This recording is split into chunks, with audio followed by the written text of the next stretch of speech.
Hi, I'm Tutuntabati Matonsela, a relationship coach. I get often asked, why is it that the 80s kids struggle to enter and to stay in meaningful relationship, especially the black ones? And you have to understand the context in which they were brought up in and the times in which they were born in order to understand why we are finding this phenomenon of people finding it hard to form meaningful relationships. So if you look at, for example, your typical 80s and your 70s kids, they were born during the time in South Africa where we term apartheid, whereby black people had very limited rights and we were also economically excluded from many activities. What did this mean?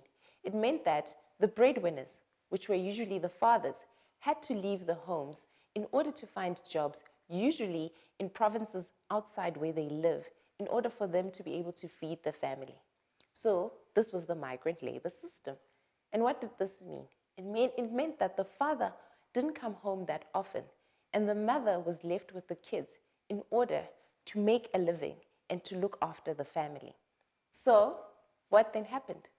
The boy child was elevated to the head of the family.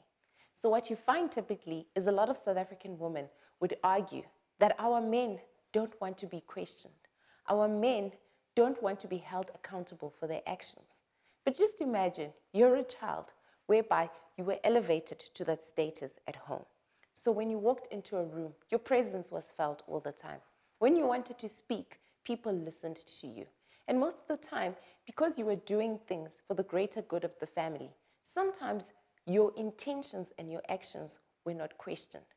Do you think you're going to switch that off overnight when you get into a relationship or even when you walk into the workplace? You're still going to expect to be treated like that. And also this meant that there was a woman left back home who had to make sure that she looks after the kids and the family continues to thrive with or without a man. And what did this do to the woman? Some of them sunk into depression. Some of them became jaded. And some of them felt they needed to be strong in order for their kids and their families to thrive. So what did they do? They told their little girls, never depend on a man. Never allow yourself to completely depend on a man so that your livelihood comes to a halt because the man has left your life. And this gave birth to the strong black woman. She grew up to understand that, you know what, with or without a man, I need to look after myself. But that internal voice that still lives in her head, some of those voices are jaded women. And some of them became jaded with regards to relationships and men. So you have these two sets of people. One who distrusts men, and the second one who, because of the fact now he finds himself in a world where women are more liberated, but was brought up to lead, to take charge, and some of them were brought up not to even be questioned with regards to their actions.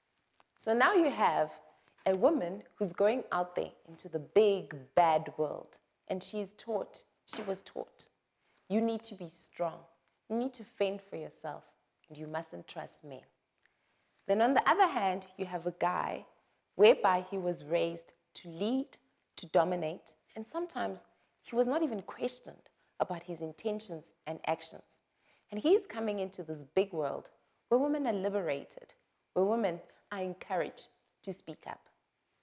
You have one set, women who are trying to protect themselves, and some of them have a very jaded internal voice that they still carry with them.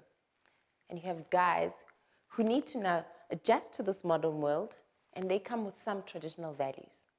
And you put them together, and you're expecting these people to change overnight. It is not possible unless people have a deep sense of awareness and understand what is going on and why they have the dynamics they have in their relationship. So I often advise couples, when you're navigating these relationship dynamics, first understand how your partner was socialized. Look at how his mother treated him, and also understand what role he had to assume in his family. And also for males, look at the female you are with and understand what kind of family dynamics does she come from. Does she have daddy issues? Does she carry a narrative whereby women were taught not to trust men? Then as partners, you need to sit together and discuss these dynamics and illustrate to each other how they show up in the relationship.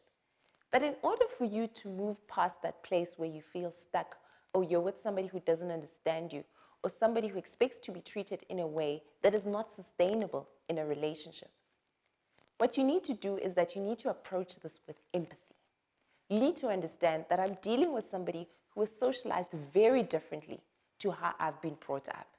And we all project our childhood in adulthood, and we also project our issues in our relationships. Once people get to that point where they understand each other so intimately and deep, then they're able to move beyond that point and feel like they're working as a team and not trying to judge each other. I'm Titun Tlabati Matansel.